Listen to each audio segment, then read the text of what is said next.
তিস্তার বালুচর এখন আর অভিশাপ নয়, চরাঞ্চলের বিস্তীর্ণ মাঠ জুড়ে সবুজের সমারোহ।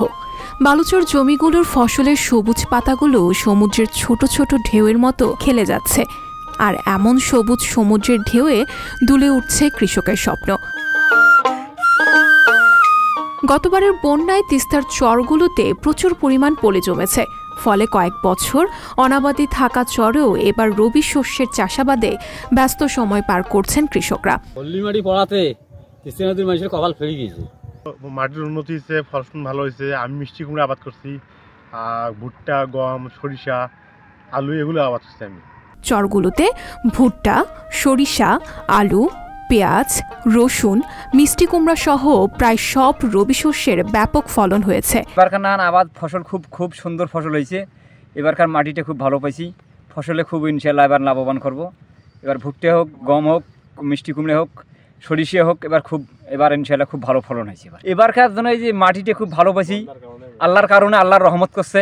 এবার এই যে বন্যাটা লাস্টে আসিয়া এবার কিছু মেয়াদ ফেলাইছে, এবার যার ধরনে খুব মানুষ এবার আবাদে খুব সুন্দরভাবে আবাদ করতেছে, এবার খুব আরামে আবাদ করতেছে। এইরকম হইলে আমাদের সুন্দরভাবে আবাদ করতে পারবো আর কি।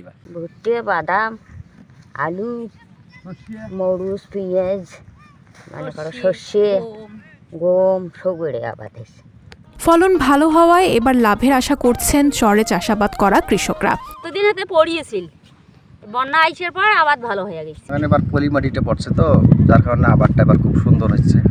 জমিগুলো ভালো হয়েছে, লাউ শাক আছে, কুমড়া আছে, তারপরে আবার মনে করেন ভুট্টা আছে, এরকম অনেক ফসল আছে। লালমনিরহাটের 5টি উপজেলায় প্রায় 8,500 হেক্টর চরে এবার রবি শস্যে চাষাবাদ হয়েছে বলে জানান লালমনিরহাট কৃষি সম্প্রসারণ অধিদপ্তরের অতিরিক্ত উপপরিচালক সৈয়দার সিফাত জাহান। লালমনিরহাট জেলায় 5টি উপজেলায় প্রায় 8,500 হেক্টর চরে ফসল আবাদ হয়ে থাকে। এবছর আমাদের সিকিমের বাঁধ ভেঙে যাওয়ার কারণে যে ঢলে এসেছিল, এই ঢলে প্রচুর পলি জমেছে আমাদের চরে।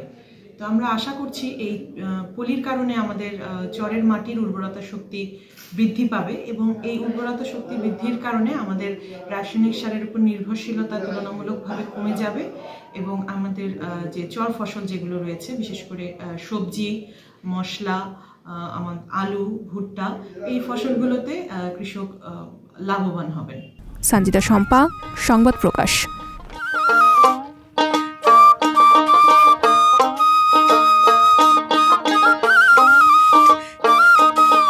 সংবাদ, ফিচার ও অনুষ্ঠানের জন্য ভিজিট করুন সংবাদ প্রকাশের ওয়েবসাইট এবং যুক্ত থাকুন ফেসবুক পেজ ও ইউটিউব চ্যানেলের সঙ্গে।